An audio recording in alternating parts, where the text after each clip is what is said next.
Bueno, yo cuando estaba estudiando, antes de ir a la universidad, pues tenía una vocación así genéricamente política, me gustaba lo público, pero también me gustaba mucho todo lo que era el mundo de lo filológico, porque mi padre, que para descansar, era catedrático de latín, y entonces me gustaban las dos cosas, lo público y lo filológico. Bueno, por ahí, entre uno y el otro, finalmente pues mi padre me desaconsejó el seguir con la filología, decía, bueno, ya hay un filólogo en casa. Entonces, claro, cuando tienes una vocación pública, pues empiezas a estudiar la carrera de Derecho. Entonces, más que como abogado litigante en sentido estricto, yo me imaginaba, con 17 años, que fue cuando empecé la carrera, me imaginaba más en el mundo del derecho público y de la actividad pública, política, algo por el estilo. Esa era mi representación, que luego fue cambiando. Pues yo colaboraba desde los 28, 29 años, empecé a colaborar con la Universidad de Navarra. Entonces en la Universidad de Navarra me encontré con una persona, un día, muy dicharachero, muy porteño, que se llama Alejandro Freeland, y que resultaba que era profesor de la Facultad de Derecho de la Universidad Austral. Sí. Y entonces, bueno, Alejandro, empezamos a hablar, y bueno, pues tú tienes que venir por la Argentina, y en aquel momento ya empezamos a trabar una relación que al poco tiempo dio lugar a que empezara a viajar ya a Buenos Aires y particularmente ya a intervenir en el ámbito genérico de la especialización en Derecho Penal de esta Facultad de Derecho. Luego ya, con el paso de los años, pues las visitas se fueron incrementando, se produjo el hecho de que profesores de la Universidad Austral pues empezaron a viajar a Barcelona para hacer su doctorado, y bueno, han ido discurriendo los años, ya 20 años aproximadamente, en que ha habido pues un intercambio constante de, digamos, en el ámbito del doctorado, en el ámbito de la especialización, en el ámbito de la organización de jornadas, seminarios, publicaciones conjuntas, etcétera, pues que ha producido realmente, yo creo que muchos frutos y más que tiene que producir en el futuro. Nosotros tenemos una tradición común, muy importante, que en el caso de casi todos nosotros, me refiero concretamente a los penalistas, empieza hacia finales del siglo XIX, cuando algunos becarios españoles, financiados por una institución que se llamaba la Junta de Ampliación de Estudios, viajan a Alemania. Estos viajan a Alemania, viajan a Leipzig, viajan a Berlín, y allí, digamos, aprenden la construcción de lo que se llamaba la teoría del delito, en fin, todas las teorías generales del derecho penal. Algunos de ellos se fueron formando, y uno en particular, Jiménez de Asúa, cuando se produce la Guerra Civil en España, se exilia y se viene a Latinoamérica, está en distintos países, finalmente recala en Buenos Aires y forma aquí una escuela de profesores, bueno, de muy distintos países, y que marca la relación, digamos, el inicio de la relación fuerte entre los penalistas entre España y los distintos países, y en particular la Argentina. Entonces aquí se nos une, hay como dos tradiciones convergentes. Por un lado la formación jurídica alemana que tenemos todos, y por otro lado, digamos que la tradición de la codificación, que tiene muchos elementos en común, y la tradición, digamos, del pensamiento clásico, que bueno, que desde Aristóteles, pasando por Santo Tomás, etcétera, nos va uniendo, nos establece puntos en común. Efectivamente, en algunas regulaciones específicas hay diferencias, pero tenemos un corpus de pensamiento común que nos permite naturalmente dialogar y crear pensamiento que es válido para todos los países de nuestro ámbito de cultura. En realidad es difícil hablar de un método docente específico de una facultad, porque en realidad los profesores siempre marcan. O sea, yo creo que al final el método es secundario, con el matiz que luego voy a poner de relieve. El método secundario, lo que sí es muy importante es que el profesor, sea cual sea el método que emplee, sepa transmitir la pasión por aquello que enseña. Es decir, si el profesor se limita a ser una especie de tecnócrata que repite algo aprendido de la forma más, digamos, rutinaria, etcétera, bueno, eso no transmite nada. Lo importante es transmitir que aquello que uno ha aprendido y que uno sigue aprendiendo, que uno sigue investigando, es algo que uno vive con pasión, que tiene pasión por aprender. Y eso se puede transmitir con distintos métodos. Hay de todas maneras un método que a mí me parece especialmente bueno, que es el método del caso. El método del caso que se utiliza en la Universidad Austral, que también intentamos dentro de la Pompeu, los que lo intentamos llevar a la práctica, yo creo que es muy bueno porque pone de relieve que el pensamiento jurídico no es una elaboración de un sujeto extraño, con barbas largas, una tarde ociosa de un verano, sino que es algo vivo. Es decir, que el derecho surge naturalmente de las leyes, pero surge para resolver problemas de la vida. Entonces el caso transmite muy bien al alumno esa idea. Pero, insisto, lo fundamental, a mí me gusta repetir una idea de un concepto que viene también, yo creo que de la escolástica medieval, probablemente de Santo Tomás, que es que la universidad es la comunidad de profesores y alumnos en busca de la verdad. Si esa idea, es decir, que no están ahí abajo los alumnos y aquí arriba el profesor, si eso se transmite, sino que somos todos, codo con codo, los que nos embarcamos en busca de la verdad, la reflexión más ingenua de un alumno del curso más elemental se convierte en el punto de partida de una reflexión sobre la sustancia del derecho. Y es donde creo que tanto la Austral como en la UNAF, en Pamplona, como en la Pompeu Fabra, los que intentamos hacer derecho penal, por lo menos, eso sí que entendemos nuestra actividad en esos términos de compromiso, de búsqueda, de formación de una comunidad entre profesor y alumno, bueno, como una aventura del conocimiento. Creo que eso es importante en la institución universitaria y es lo que le da savia nueva cada día. Sí, yo a mis padres les agradezco muchas cosas, todo lo que soy en realidad, y nuestros padres, tanto a mí, somos solo dos hermanos, tanto a mi hermano como a mí nos inculcaron el deber, pero por otro lado la pasión por el conocimiento. Entonces nunca nos aburrió el meternos en la biblioteca de mi padre y abrir todos los libros de cualquier cosa, y historia, literatura, filosofía, lo que había por allí, como otros chicos a lo mejor pues, juegan, nosotros, hombre, también jugábamos, pero, obviamente, sí. Pero siempre nos apasionó eso, y bueno, la verdad es que sí, en la traducción práctica de las calificaciones, pues sí, desde siempre he sacado matrículas de honor, que es lo que llaman allí, bueno, la máxima calificación. Sí.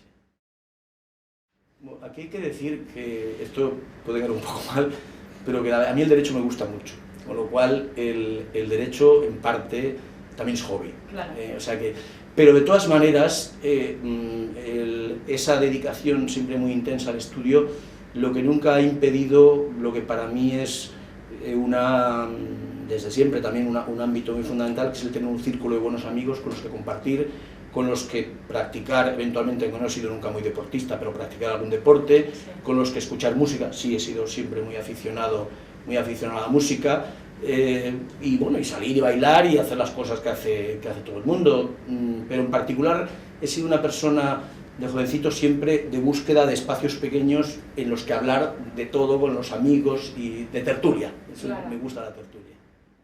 Bueno, yo diría que, vamos a ver, a mí el derecho penal, el derecho en general, pero el derecho penal me apasiona, y que creo que soy capaz de transmitir esa pasión a los que están al lado. Es decir, que contagie un poco esa pasión. Entonces, a partir de ahí, bueno, pues la verdad es que he tenido la suerte, mejor dicho, la gracia de Dios, que he estado con mucha gente, que ha habido mucha gente que ha estado conmigo, que se han formado doctores, que se ha formado un grupo de trabajo pues muy importante, pero básicamente lo que diría es que más allá de cualquier otra cosa es que tengo una gran vocación jurídica y mucha pasión por el derecho, y que sí, que creo que la transmito, que se contagia un poco. Hay como un reflejo práctico. Siempre que acabo una clase, intento estar después de la clase 10 minutos solo. Y en esos 10 minutos repaso mentalmente todas las ideas que se me han ocurrido durante la clase. Mi experiencia es que no hay ni una sola clase de la que no saque ideas nuevas. Yo creo en una idea que también es reflejo de lo que comentaba, de la idea de comunidad, sí. De alumnos y profesores en busca de la verdad. Yo creo que las ideas no son de nadie, las ideas surgen. Es decir, estamos en una tradición, las ideas son como un río, viene una tradición, uno está en ese río y se alimenta de eso, empuja también, pero las ideas están bastante en el aire. Entonces, en esta discusión con los alumnos, ese comentario muchas veces es una pregunta, decía antes, una pregunta inocente. Bueno, pues te surge una idea, ¿es tuya solo? No, es de él, probablemente a lo mejor de otro compañero, luego tú la comentas de una determinada manera a un colega, el colega otro comentario, es decir, las ideas, el reclamar el patrimonio individual de las ideas, creo que es uno de los grandes errores. Además, conduce a alimentar el pecado de la soberbia, que hay que intentar quitarlo todo lo que se pueda. Pero bueno, todos la tenemos y ahí. Pero sí me parece que esa idea de que las ideas no son de uno, sino que forman parte de un flujo de intercambio, yo desde luego creo firmemente en ella y además tengo la práctica. Yo siempre cuando acaba la clase termino, tengo una hoja en blanco y en esa hoja en blanco escribo una serie de cosas que se me han ocurrido, que luego las pienso y luego las paso, o a lo mejor no, a lo mejor resulta que ya no sirve y en aquel momento pensé que sí y no servía, pero vaya que nos han salido ideas de las clases. O sea, que los alumnos te aportan tanto como das tú a ellos, ¿eh? Esa es la realidad. Bueno, yo he intentado trabajar en la línea que a mí me marcó mi maestro, Santiago Mirpuig, que era trabajar fundamentalmente la teoría del delito, y entonces dentro de la teoría del delito pues he intentado reinterpretar o reconstruir una serie de figuras, pues básicamente, inicialmente mi tesis doctoral sobre los delitos de omisión. Creo que así pues se produjo un replanteamiento que ha tenido cierto éxito en el mundo de habla hispana. Fundamentalmente, cuando yo empecé a trabajar en la tesis doctoral, que fue el año 1981, en aquel momento, digamos que la dogmática de los delitos de omisión impropia había llegado a un punto de saturación, es decir, se partía de la idea indiscutida de que toda persona, todo sujeto que tiene una posición de garante, un deber de garante, y no evita el resultado, es autor de un delito de homicidio, por omisión impropia, etc. Entonces había una concepción muy ampliatoria de los delitos de omisión impropia.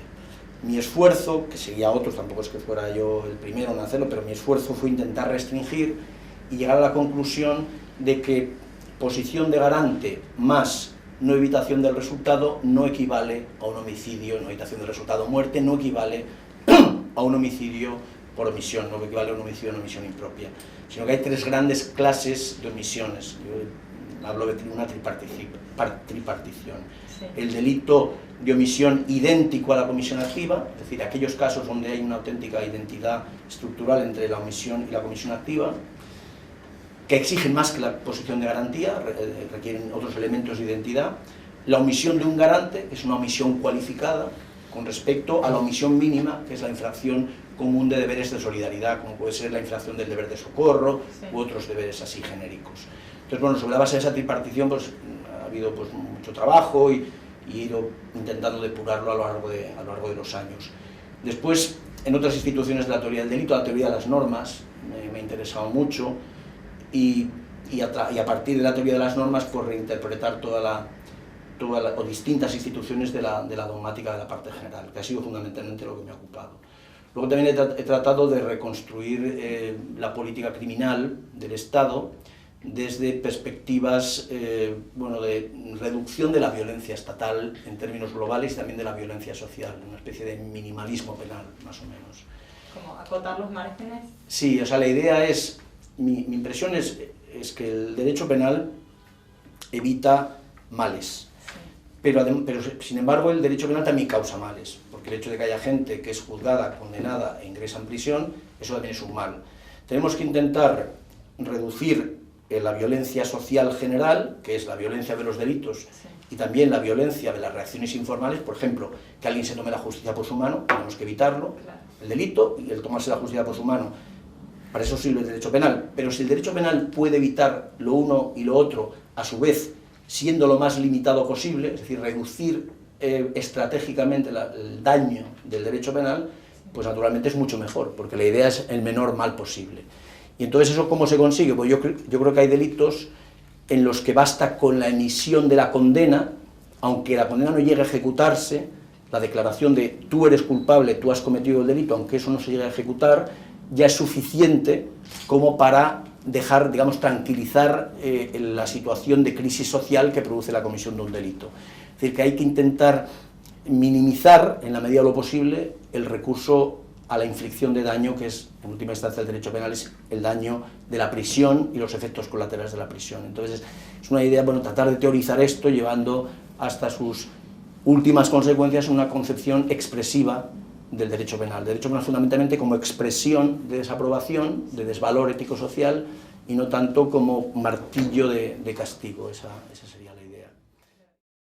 En algunos delitos claramente creo que sí, sobre todo en delitos en los que ha habido un efecto colateral, por ejemplo, en delitos culposos en los que un sujeto produce un resultado lesivo para un tercero, pero en ese mismo hecho donde lesiona a otro automovilista, resulta que es lesionado, ya no digamos si fallece, el ocupante del propio vehículo, que es la esposa o su hijo, es decir, hay una pena natural. Ahí me parece que en estos casos la simple afirmación, tú eres culpable, has cometido un hecho delictivo, no requiere mucha cárcel, porque el dolor que acompaña es aquello de que en el pecado se lleva la penitencia. Claro. Estos casos ya no requieren ingreso en prisión. Hay otros casos en los que, por ejemplo, durante el propio proceso se ha producido un castigo informal al sujeto presuntamente responsable, por ejemplo, a través de los medios de comunicación, o porque se le ha denostado, se le ha destruido en su reputación, se ha producido una serie de efectos sociales demoledores para él. Eso sucede a veces en delitos económicos. Bueno, pues en delitos económicos, en algunos de ellos al menos, una vez que se ha condenado a esa persona, se ha manifestado, tú has cometido un hecho antijurídico y culpable, bueno, pues la cárcel ya en realidad no surte ni mayor efecto preventivo general ni preventivo especial, pues hay que pensar si lo que corresponde es la cárcel o corresponden otras sanciones alternativas. Entonces se trata de ir analizando grupos de casos, grupos de problemas, y ver en qué casos realmente la cárcel, la prisión, es o no necesaria. Si no es necesaria, no tiene sentido imponerla, sufrimiento inútil. Entonces, bueno, esto es delicado porque siempre queda bajo sospecha. Cuando uno habla de estos temas siempre queda un poco bajo sospecha. ¿En qué estará pensando él? No estoy pensando en nadie en particular, estoy pensando en casos en donde el hecho delictivo o la tramitación judicial de ese hecho delictivo ya o las reacciones sociales han supuesto un daño suficiente que, acompañado a la estigmatización simbólica, es decir, tú eres el autor de un hecho antijurídico y culpable, resuelve el conflicto social. Hay veces en que no. Naturalmente, ante un asesinato, pues algo de... Es decir, nuestra sociedad, ante un asesinato, necesita ver con los propios ojos el sufrimiento de quien va a la cárcel, porque si no, no acabamos de creernos que se le haya desaprobado en serio. Claro. Es decir, y también por una cuestión de seguridad. Por supuesto, si hay peligro de que esa persona reincida, evidentemente habrá que ingresarlo en prisión. Pero es importante ir distinguiendo unos casos y otros, y entonces lograr conformar una teoría que, inspirada por el criterio de cuanta menos cárcel mejor, pero claro, la cárcel necesaria sí. Y entonces probablemente descubramos que en algunos casos hay gente que va a la cárcel y no es necesario. Y entonces eso habría que intentar corregirlo. En los medios de comunicación pasan dos cosas. De entrada, muchas veces los medios de comunicación, tres cosas. De entrada, los medios de comunicación muchas veces amplifican el delito en sí, porque lo sobredimensionan, por ejemplo, o porque lo sobrecargan, o porque lo reiteran. Un hecho delictivo, si sale en las noticias de por la mañana, del mediodía, de la noche, sale en el periódico de hoy, el de mañana, el de pasada mañana, bueno, ese mismo delito parece que, aunque sea un delito medianamente grave o incluso leve, llega un momento que se convierte en grave porque aparece demasiado en los medios. Esa es una gran potencia que tienen los medios de comunicación. En segundo lugar, los medios de comunicación tienen el efecto del juicio paralelo. Muchas veces ya inician el juicio con la primera imputación que se dirige a la persona en concreto. Ya la han juzgado y ya la han condenado. Entonces, claro, esta fuerza de los medios, que no respeta la presunción de inocencia, naturalmente, y nada por el estilo, llega un momento que cuando llega el juicio de verdad puede haber influido sobre la imparcialidad de los jueces, porque el juez no deja de ver las noticias, no deja de leer los periódicos, entonces puede comprometer la imparcialidad del juez. Pero aunque no la comprometiera, lo cierto es que esa persona que va a ser condenada, si es que efectivamente se prueba todo lo debido, esa persona ya ha recibido un castigo, es lo que comentábamos antes, ya ha recibido un castigo a través de los medios de comunicación, y eso hay que tenerlo en cuenta también para la modulación de las penas. Y finalmente, lo que está claro es que la condena, la sola condena, en algunos casos, de nuevo, sobre todo en delincuentes que pertenecen a niveles sociales no marginados, un delincuente que pertenece a un sector social estándar, medio, etc. La mera difusión de la condena por los medios de comunicación y el efecto reputacional que eso tiene, de nuevo, es suficiente. Y por lo tanto, no hace falta llegar a la cárcel, porque ya lo han destruido por completo. Sí. Ya la difusión. Ayer fue condenado fulano por la comisión de un delito de apropiación indebida. Es que mucho más no hace falta. Si es un comerciante, no va a tener más clientes, no va a tener ningún proveedor más, nadie va a confiar en él. ¿Y la cárcel para qué? Si ya está destruido socialmente y no va a poder volver a ejercer el comercio porque entonces creo que todo esto hay que tenerlo presente, pero el papel de los medios de comunicación en nuestra sociedad es un papel fundamental en los tres niveles que he comentado. La corrupción es la alteración de las premisas de actuación tanto de un particular como de un funcionario público. Es decir, el funcionario público se debe lealtad a la institución, administración pública, y por lo tanto sus criterios rectores deben ser la imparcialidad y el sometimiento a la ley y al derecho. Eso es lo que debe hacer un funcionario público. Tan pronto como, por la razón que sea, no tiene por qué ser crematística, no tiene por qué ser económica, puede ser de otra naturaleza, puede ser sentimental, puede ser de afinidad política, es decir, cuando la imparcialidad y el sometimiento exclusivo a la ley y al derecho se produce en un funcionario público, entonces hay corrupción de este. En el ámbito de los particulares, tanto si la corrupción es del particular al funcionario público como si se produce entre particulares, ¿qué ocurre? Entre los particulares rigen otros principios distintos, básicamente la leal competencia y la fidelidad de cada uno de los sujetos a la empresa en la que está empleado, de la que es director, etc. Cuando se vulneran las reglas de la leal competencia o se vulnera la lealtad a la empresa en la que uno está empleado o es director, y esa doble lealtad, la lealtad al competidor y la lealtad a la empresa, se sustituyen por otros incentivos, insisto de nuevo, los que sean, pueden ser económicos, pueden ser emocionales, pueden ser de partido, lo que sea, entonces hay corrupción en el sector privado. Y a veces se intercala el uno con el otro, entra en interacción el particular y el funcionario público. En definitiva, diría yo, ¿qué es la corrupción? La corrupción, en definitiva, lo que pone de relieve es la decadencia de los valores fundamentales de lealtad, probidad y valor de la palabra, que son valores clásicos de nuestras sociedades y que han ido poco a poco cayendo y cayendo y cayendo, siendo sustituidos básicamente por valores no generalizables, como son el enriquecimiento propio o el favorecimiento de mis parientes, amigos o colegas de partido. Entonces, eso no es generalizable, porque si todo el mundo dijera que todo el mundo haga lo que estoy haciendo yo, la sociedad no subsistiría. Es decir, el corruptor y el corrompido o el corrupto dicen, los demás no tienen derecho a hacerlo, pero yo sí tengo derecho a hacerlo. Es un juego de tramposos. Hombre, es mucho más dañina la corrupción pública por una razón, y es que el Estado y la administración pública en una nación tienen una función vertebradora fundamental.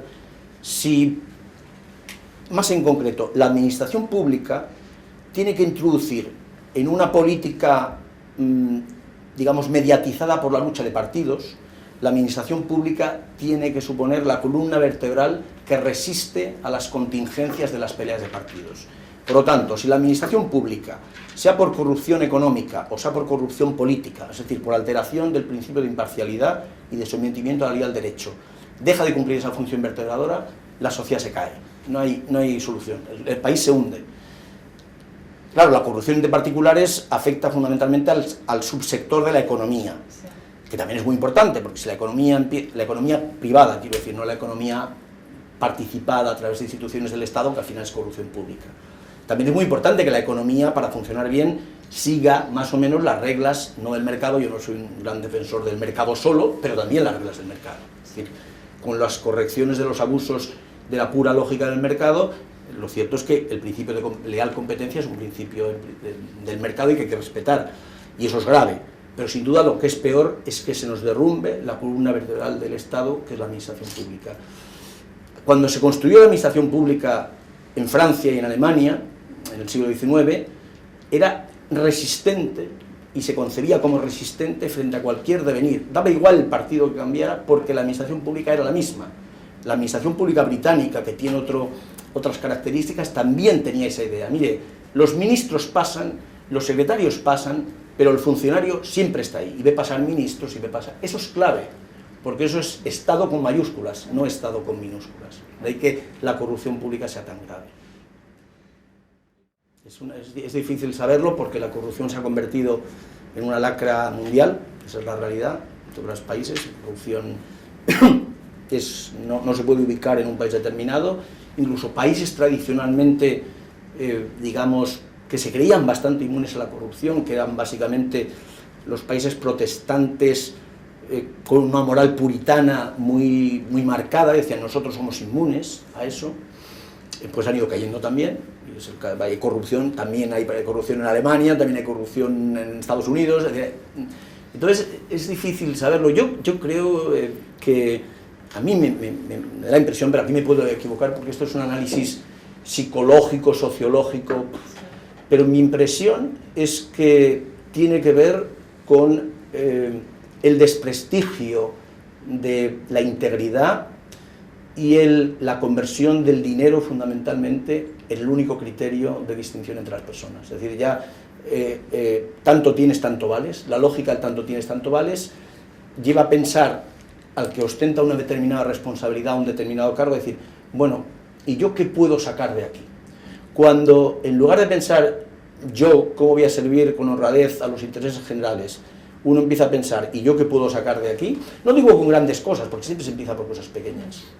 Yo podría sacarlo de aquí, a lo mejor logro colocar a mi sobrino, que mi tío ocupe tal cosa. Cuando uno empieza así, poco a poco va deslizándose por la pendiente resbaladiza y bueno, acaba en una corrupción extrema. Entonces es que hay que ser intransigente frente a eso, es decir, no, es que todo aquello que se separa de la imparcialidad, todo aquello que se separa del cumplimiento íntegro del deber, es que hay que eliminarlo. Pero yo creo que la idea de los valores, ahora sí, los valores del capitalismo salvaje, a mí me parece que tienen mucho que ver con la corrupción. La idea de que lo económico, porque al final cuando yo coloco a mi primo, es para rentabilizar a mi primo. O sea, la idea del poder del dinero creo que ha asumido a la mayor parte de los países en la corrupción. Sí. Yo creo que es un cambio cultural más profundo. Es decir, nosotros, y esto ahora alguna confidencia familiar, pero cuando alguno de nuestros hijos, nosotros tenemos 4 hijos, mayor de 23, luego uno de 21, otro de 19 y otra de 16. Bueno, cuando alguno de ellos, no sé si la expresión se entiende aquí en Argentina o es muy coloquial en España, yo quiero forrarme, ¿se entiende forrarme? Bueno, yo quiero forrarme. Es que cuando una persona dice como objetivo en la vida, yo quiero forrarme, hay que empezar a cambiar eso. Hay un problema, porque uno no puede querer forrarse. Uno puede querer hacer bien la profesión X, Y o Z, la que sea, hacerla bien, profesionalmente, responsablemente, y luego eso tiene una rentabilidad económica, bendito sea Dios, fenomenal. Pero es muy importante la idea de lo que va primero y lo que viene después. Bueno, yo creo que ha habido algo que se ha infiltrado en la cultura de los últimos 30 o 40 años, de una forma progresiva, que está dando lugar a esa idea, de nuevo insisto, esa idea del poder del dinero por encima de cualquier otra consideración.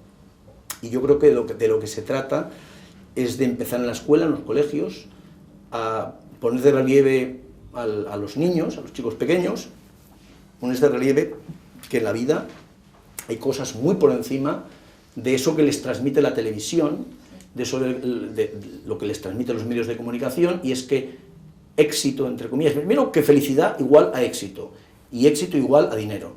Entonces, esta ecuación, felicidad igual a éxito y éxito igual a dinero, es absolutamente destructiva, porque es que entonces se produce el equívoco de asociar dinero a felicidad. Todos buscamos la felicidad y eso es natural, pero claro, si la buscamos a través del dinero, bueno, podemos tender a ir marginando ciertas cuestiones. Bueno, ¿qué pasa? ¿Por qué haga esta pequeña trampa? Tampoco, todo el mundo lo hace, no va a pasar nada porque lo haga yo también, ese tipo de excusas, ¿no? En lo que llamamos en criminología, en derecho, la neutralización, estrategias de neutralización, que es decir, si tampoco es muy grave lo que estoy haciendo, si comparamos con lo que hace aquel, lo mío es de muy poca monta. Bueno, pues todo eso creo que exige un cambio cultural, pero como tantas cosas en nuestra sociedad, requieren cambios culturales profundos, cambio en el lenguaje, cambio en las costumbres, y bueno, hay que transmitir pues, valores que, pues la verdad, han ido poco a poco decayendo y que fundamentalmente yo veo 2 que me parecen muy importantes y a los que el derecho puede contribuir, claro que puede contribuir, pero el derecho está en un nivel, digamos, segundo o tercero. Primero está la educación, que son la austeridad y el esfuerzo. Esos son 2 valores muy importantes. Eso levanta cualquier sociedad. Los antiguos romanos En el siglo I a.C., Cicerón se queja de la decadencia de la República Romana. Primero dice, esto es un desastre, no hemos perdido todo. ¿Y qué veía Cicerón qué era lo bueno de la antigua República Romana? Pues que era una cultura, una sociedad, un estado de campesinos soldados, donde todo era solamente esfuerzo, esfuerzo, esfuerzo y austeridad. Comer queso de cabra y aceitunas negras. Eso era, y sus propias sandalias y el pilum, es decir, la lanza pequeña en el trastero de la casa, y cuando había que levantarse, levantaba. Y aguantar y resistir, y austeridad y absoluta falta de cualquier aspiración que no fuera servir al bien común. Entonces esta idea del bien común, austeridad, esfuerzo, pues se ha perdido en muy amplia medida, y entonces eso lo tenemos entre todos los padres, las familias, las escuelas, los colegios, porque lamentablemente los medios de comunicación de masas no están en esta línea, sino justo en la contraria, es decir, los antivalores. Y claro, cuando hay antivalores en la cultura de la sociedad, el derecho, por muy bien pensado que esté, contra eso no puede nada, no puede una ley, no puede ningún juez, no puede nadie, porque eso arrastra todo lo que se le pone por delante, es como un vendaval. Entonces, bueno, yo creo que hay que ir poco a poco limando el vendaval. Uno de los rasgos fundamentales de las democracias contemporáneas es que cuanto más se afirma la división de poderes, la separación de poderes, en teoría, menos existe en la práctica. Y la tendencia es que el Ejecutivo impregna el Legislativo, es decir, poco a poco va neutralizando al Legislativo, naturalmente al Judicial, y es más, las instituciones independientes, en el caso en el último de los niveles, yo hablo de la circunstancia española, que es la que más conozco, las instituciones clave del Estado, como son el Consejo General del Poder Judicial, o sea, el Consejo de la Magistratura, el órgano de gobierno de los jueces, los partidos políticos que hacen, se lo reparten. Es decir, el Tribunal Constitucional, es decir, lo que sería la Corte Suprema, analiza la constitucionalidad de las leyes, los partidos políticos se lo reparten. Naturalmente, el gobierno se lleva más, y el otro, en lugar de oponerse radicalmente, acepta que le den los 5 lugares que le corresponden. ¿Cuál es el drama? El drama es que, en lugar de ponerse de acuerdo todos los partidos políticos en 12 hombres buenos, es lo que decía, ¿no? Es que no hay, decía también Cicerón, es que no habrá 12 hombres buenos en la República. Hombre, 12 hombres buenos parece que sí los habrá, como para ponerse de acuerdo todos, estamos hablando de 12, no de 300.000. 12 hombres, 13, 14, en los que todo el mundo esté de acuerdo, pues busquémoslos y pongámonos de acuerdo en ellos. Bueno, pues no, parece que o no existen o no hay ninguna ganas de buscarlos. Y entonces tenemos el órgano de gobierno del Poder Judicial repartido entre los partidos, y por lo tanto con el gobierno mayoritario que lo domina. El Tribunal Constitucional repartido entre los partidos, y por lo tanto el gobierno que lo domina. Y así sucesivamente. ¿Qué ocurre? Pues que al final el legislativo no es independiente, porque el legislativo está bajo la presión enorme del ejecutivo, que le da las leyes prácticamente para que no se debatan. Y el debate parlamentario de las leyes es teatro, puro teatro, al final no es un show, no es nada más, y los jueces pues sometidos a una enorme presión en su independencia. Entonces, bueno, realmente, claro, las democracias contemporáneas están experimentando una erosión tremenda, y porque no hay contrapoderes, de nuevo, es que claro, todo estaba pensado cuando se construye la teoría de la democracia a finales del 18, principios del 19, se está pensando en que haya un equilibrio de poderes, en que haya poderes no mayoritarios. Ese poder no mayoritario en el siglo XIX es el Poder Judicial, y en el siglo XX todavía más el órgano de control de la Constitución, que se trata de que sea el máximo órgano que tiene que velar por derechos humanos, garantías fundamentales, etcétera, y que ha de ser inmune a cualquier pretensión de gobiernos y de mayorías. Claro, si ya se infiltra la mayoría y, digamos, infecta estos órganos independientes, es que no hay instituciones, y sin instituciones no hay Estado. Hay una apariencia de Estado, pero no hay Estado. Yo diría que en este momento la corrupción está en el punto primero de la agenda, entre otras cosas, porque el desastre económico español tiene mucho que ver con la corrupción. Este es el problema. Con la corrupción entendida en un sentido muy amplio, pero no menos corrupción por eso. Corrupción de las administraciones públicas que se embarcaron en realización de obra pública masiva, en muchos casos innecesaria, Y la pregunta es, ¿y por qué se embarcaban en esa obra pública masiva, innecesaria, lujosa, prescindible, etcétera? Bueno, pues se embarcaron en eso porque por un lado se les daba un rédito electoral y así sabían que podían ganar las siguientes elecciones. Y en segundo lugar, porque esas obras públicas faraónicas que se construían, financiadas irresponsablemente por los bancos, de esas obras públicas se le traía una comisión que iba a parar al bolsillo del político o a la financiación del partido. Es decir, si esta estructura la vamos multiplicando por cada municipio español, sale lo que ha ocurrido. Es decir, bancos que han sobrefinanciado a las administraciones públicas que no pueden devolver esos créditos bancarios, administraciones públicas que están endeudadas hasta aquí, hasta por encima de las cejas, porque se han embarcado en todo este tipo de operaciones presididas por la consecución de réditos electorales y la obtención de dinero para uno y para su partido, y particulares envueltos en este vendaval, también por su propia irresponsabilidad, de embarcarse en gastos que no podían asumir, pensando que el crecimiento era eterno. Y esta tesis del crecimiento eterno, del progreso eterno, bueno, pues se ha mostrado como una catástrofe, pero a esa catástrofe en absoluto es ajena la corrupción, sino que es, yo diría, está estructuralmente vinculada a ese problema. Por lo tanto, desastre económico español y corrupción son primos hermanos, tienen muchísimo que ver lo uno con lo otro. Está bien. ¿Tiene una mirada esperanzadora de eso en el futuro para España? No. Lamentablemente para España no, para el mundo sí, pero para España no. Yo creo que la sociedad española está muy envejecida no me refiero solo en términos de, digamos, de edad natural, sino en términos de optimismo, es decir, el sentido de capacidad de luchar en esta idea de esfuerzo y austeridad, es decir, alguno compara lo que nos ha pasado a una guerra. Es una guerra sin víctimas aparentes, pero es una guerra. Es decir, el esfuerzo de reconstrucción es similar al de una guerra. ¿Qué ocurre? Que yo no observo en la sociedad española lo que sí se observaba en la sociedad británica en 1945 o en la sociedad alemana del 45, que era, yo voy a trabajar 8 horas para llevarme mi sueldo a casa, el que sea, y 2 horas más, o 3 o 4 horas más, para la reconstrucción del país. Esa idea de alteridad, es decir, yo voy a dar gratis mi trabajo por mi país.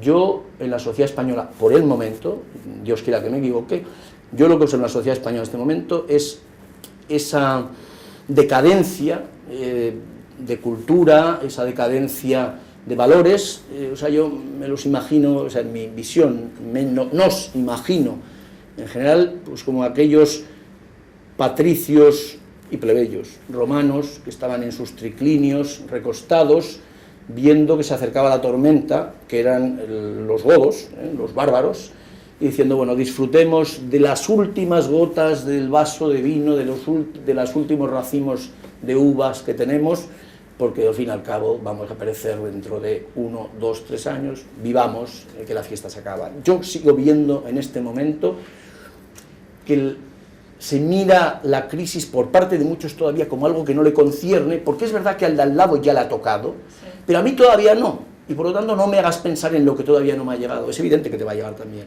pero se prefiere no afrontar para no tener que asumir ese riesgo o esa empresa de regeneración social, económica, institucional, etc. A lo mejor me equivoco y resulta que empieza ya un movimiento de regeneración a todos los niveles, pero yo de momento no observo eso.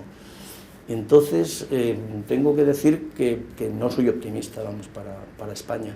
No, tenemos un problema político grave de vertebración territorial, añadido, es decir, tenemos un problema económico, tenemos un problema político, tenemos un problema institucional y a eso se añade un problema territorial, es decir, de vertebración, de unidad nacional, en definitiva. Claro, cuando todo esto se junta y ves que nadie pretende liderar, vertebrar algo que diga unámonos, trabajemos juntos, demos nuestro tiempo por el bien común, pues claro, si no ves eso tienes que decir, pues no veo mucho futuro, ojalá que me equivoque. Yo tengo yo suelo trabajar por deformación, suelo trabajar varios temas a la vez, me entretiene, cuando me canso de uno voy a otro y así voy poco avanzando. También porque hay veces que el tema se te queda parado y no sabes cómo continuar, y entonces, bueno, vamos a dejarlo reposar y volveremos. Pero hay dos cuestiones en las que sí llevo cierto tiempo trabajando. Una es precisamente sobre la aplicación judicial del derecho, es decir, sobre la relación entre la ley y el juez como instancias de política jurídica, y dentro de esta relación entre el juez y la ley, el papel de la tradición, es decir, la tradición interpretativa que el juez hace suya y que confronta con la ley, y que sale de esa interacción juez y ley. Este es supongo que en algún momento saldrá un libro, intentaremos que así sea. Y luego, bueno, tengo mi empresa histórica, que es escribir un manual de Derecho Penal Parte General, y que llevo ya tiempo en ello, pero no me falta más tiempo, y voy a intentar dedicarle más tiempo en el futuro para intentar terminarlo alguna vez y que no termine conmigo. Esas son las dos. Luego, bueno, pues hay cosas bueno, que tienen que ver con la obra esta de Parte General, vas investigando en teoría del delito, que es lo fundamental de la Parte General, y luego, bueno, tienes compromisos, sobre todo en derecho penal económico, que te obligan, pues si tienes que ir a dar una conferencia, te la preparas, y luego con el tiempo a lo mejor acaba saliendo de un artículo, lo publicas, pero las dos empresas que tienen cierta entidad son estas dos. Perfecto. Bueno, ¿algún mensaje después del mensaje desesperanzador para España, para los estudiantes de Derecho de acá o de España, cualquier lado? ¿Qué mensaje les daría que los inspire a que puedan hacer algo, digamos, por los temas que corrompen a la sociedad? Yo creo que el mensaje es que crean en el derecho. Hay que creer en el derecho. Es decir, el derecho es... y creer en el derecho quiere decir no creer en las leyes, es creer en algo más, creer en, bueno, que es la justicia, eso es el derecho, es la voluntad constante y permanente de dar a cada uno lo suyo, ¿eh? Así lo definían los clásicos. Pues esta es una idea, que crean en eso, que se esfuercen por eso, que más allá de la profesionalitis, ¿no? de la idea de, bueno, yo voy a ser abogado de empresa, yo voy a ser, que más allá de eso no renuncien a la formación humanística, que un jurista con formación humanística, como es obvio que sale formado los abogados de la Universidad Austral, que un jurista con formación humanística es un agente crítico de la sociedad muy importante, que el jurista tiene que ser también conciencia de la sociedad, porque es que las sociedades modernas están absolutamente penetradas de leyes, penetradas de normas, y una de dos, uno se hace un tecnócrata y dice, bueno, ha salido tal norma, pues yo la aplico, o se puede ser un tecnócrata, y también se puede ser un jurista humanista. Eso no quiere decir que no se sea un súper especialista de uno, lo que sea, pero sí quiere decir que además de eso, además de ser un tecnócrata de lo suyo, un técnico de lo suyo, uno no puede renunciar a ver el derecho como algo profundamente inserto en la sociedad y en la condición humana. Y por lo tanto, que no hay que renunciar a que el derecho sea auténtico derecho, es decir, consubstancialmente justo. El derecho es una pretensión de justicia. Cuando Lenin habla de la lucha por el derecho, Lenin está hablando de la lucha por lo justo, por la solución justa. Es decir, derecho y solución justa es la misma cosa, o si no, yo no me identifico con ese otro derecho, que es la expresión del poder político concreto. Si el derecho es la manifestación de un poder político, de un tiempo concreto, a mí no me interesa. A mí lo que me interesa es esa voluntad perpetua de conseguir la solución justa, que es muy difícil encontrarla, muchas veces hay varias que pretenden serlo, bueno, y es por lo menos la solución menos injusta posible. Entonces, si los estudiantes se esfuerzan por que no les robe nadie esa formación humanística de búsqueda de la justicia que les dan en la facultad, tendrán un patrimonio que les va a permitir ser una conciencia de la sociedad y contribuir a que también las leyes, con el tiempo, que las leyes de su país, de su sociedad, vayan mejorando y se parezcan más a ese ideal de justicia que tenemos.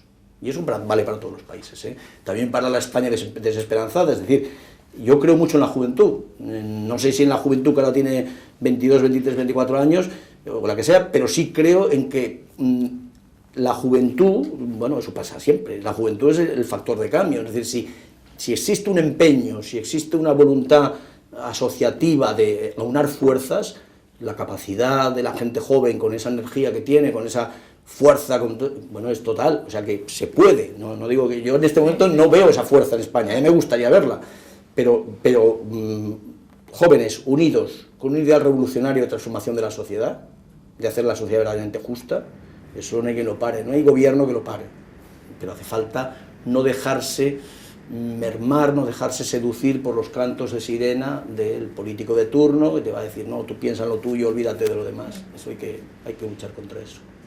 ¿Cómo intenta contagiarle esa pasión de la vocación y de buscar una sociedad más justa a sus hijos? Pues con mucho trabajo.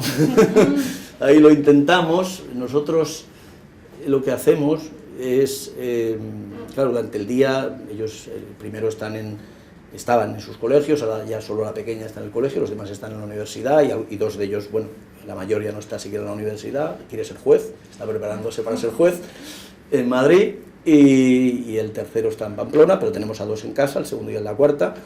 Entonces siempre lo que hemos intentado hacer es, por la noche, porque al mediodía cada uno almuerza en su sitio, por la noche la cena es todos juntos, hay hora fija, y se trata de que todos los días tenemos todos juntos, sin televisión naturalmente, y que después de la cena haya siempre una tertulia, en la que tratamos de hablar juntos de todo, que ellos cuenten sus cosas, y poco a poco en esas conversaciones, que al principio cuando son más pequeñitos son más ingenuas, y a medida que se van haciendo mayores son menos ingenuas, al final esas conversaciones van aflorando lo que son, vamos a ver, las ansias de cualquier persona, que al final siempre, pues lo que decía antes, es la felicidad, la justicia, bueno, una sociedad mejor, porque quien más quien menos ha sido víctima de una pequeña o no tan pequeña injusticia, quien más quien menos ha sufrido un golpe en su autoestima o ha pasado por una pequeña infelicidad. Entonces, esa tertulia, que a veces se alarga mucho, otras veces no se alarga tanto, pero dura media hora, pero a veces nos podemos tirar una hora hablando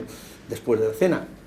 Bueno, en todo eso pues uno intenta transmitir. A veces tiene la sensación de que siembra y no recoge, pero dicen los expertos que de momento hay que sembrar y que Dios dirá cuándo tiene que florecer la espiga. Entonces, bueno, pues ahí vamos, ahí estamos. Bueno, muchas gracias. Muchas gracias.